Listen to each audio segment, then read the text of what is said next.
बिस्मिल्लाहिर्रहमानिर्रहीम। अस्सलाम वालेकुम। Welcome to my channel cooking with Hummi. आज मैं आप लोगों के लिए लेके आई हूँ मटन स्टू की रेसिपी। इसको स्टू भी कहते हैं। इसके लिए मैंने बग़ैर हड्डी का गोश्त लिया है, ये 1 किलो है। साथ ही मैंने 2 बड़े प्याज स्लाइस कट कर लिए हैं, 2 टमाटर, अदरक का 2 इंच का टुकड़ा और लहसुन की 2 पोथियाँ मैंने छील के रख ली हैं। हाफ़ कप मैंने दही लिया है इसके अंदर शामिल करने के लिए। ये घी है, आप ऑयल या घी में बना सकते हैं। साथ ही मैंने यहाँ पे खड़े मसाले लिए हैं, धनिया, ज़ीरा, लाल मिर्चें, लौंग, काली मिर्च, दालचीनी की स्टिक्स और 2 इलायचियाँ। अदरक और हरी मिर्चें हम गार्निश में इस्तेमाल करेंगे। स्टू के खड़े मसाले मैं बता देती हूँ।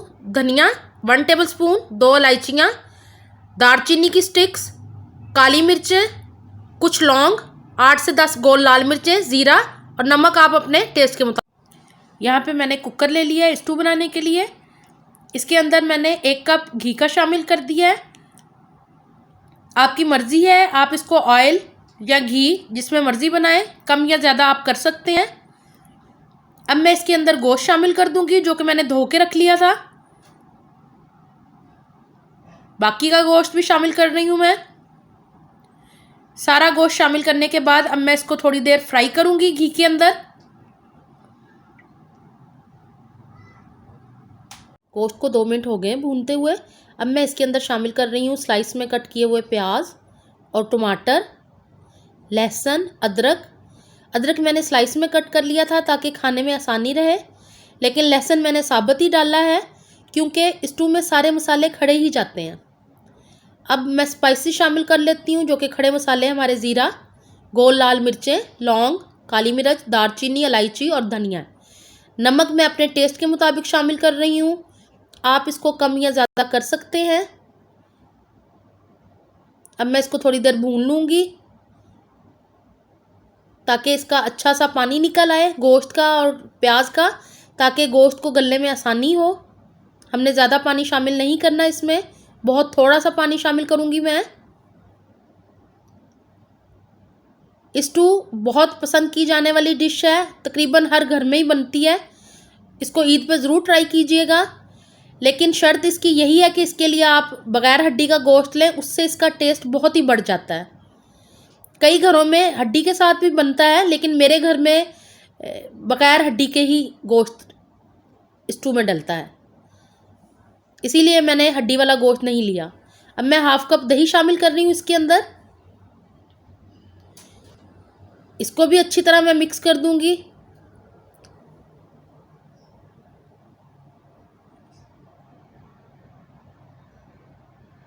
गोश्त ने अपना पानी छोड़ना शुरू कर दिया है।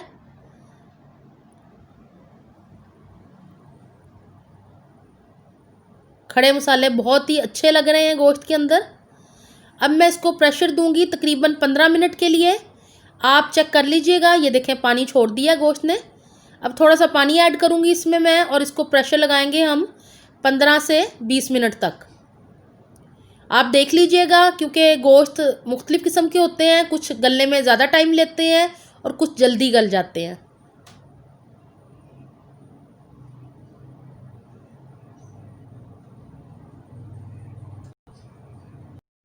अब मैं कवर कर रही हूँ कुकर को, और अब 15 से 20 मिनट तक हम इसको प्रेशर देंगे।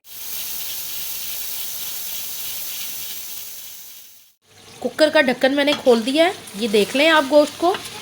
गोश्त बहुत अच्छी तरह से गल गया है। अब बस इसको 5 मिनट तक मैं थोड़ा सा और भूनूंगी ताकि सारा ऑयल अच्छी तरह बाहर निकल आए। गोश्त को मैं भून रही हूँ, इसको अच्छी तरह से इसकी भुनाई कीजिएगा, तभी स्टू का मज़ा आता है।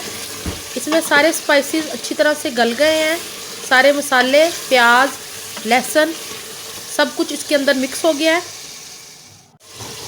5 मिनट हो गए मुझे गोश्त को भूनते हुए। आप देख रहे हैं कि इसका कितना प्यारा सा कलर हो गया है। टमाटर, प्याज, सारे मसाले अच्छी तरह से गल गए हैं। ये देखें, हमारा मज़ेदार स्टू बिल्कुल तैयार है। मटन स्टू बिल्कुल रेडी है। इसको मैंने एक बाउल में सर्व कर दिया है। आप देख रहे हैं कि कितना अच्छा और मज़ेदार लग रहा है। आप इसको ज़रूर ट्राई कीजिएगा इस ईद पे और मुझे बताइएगा कि आपका स्टू किस तरह का बना। मुझे उम्मीद है कि बहुत अच्छा बनेगा। अदरक और हरी मिर्चें ले ली हैं मैंने। बड़े बुज़ुर्ग कहते हैं कि जब तक खाना देखने में अच्छा ना लगे खाने में अच्छा नहीं लगता। तो मैं इसकी यहाँ पे थोड़ी सी डेकोरेशन कर रही हूँ ताकि हमारा मज़ेदार बनने वाला स्टू और अच्छा लगे और इसका खाने का भी दिल करे। तो आप इसको ज़रूर इसी तरह सजाइएगा अपनी डिश को। मटन स्टू को मुख्तलिफ़ तरीक़ों से खाया जाता है। आप इसको नान के साथ, रोटी या राइस चावलों के साथ खा सकते हैं। रोगनी नान के साथ ये बहुत ही मज़ा देता है।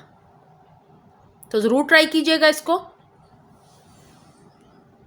बहुत ही लजीज और खुशनुमा हमारा मटन स्टू तैयार हो गया है।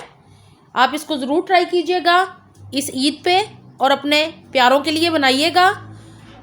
अगर आपको मेरी रेसिपीज़ पसंद आ रही हों तो मेरे चैनल को सब्सक्राइब करें, लाइक शेयर करना बिल्कुल ना भूलिएगा। अपना बहुत ख्याल रखिएगा। अल्लाह हाफिज़।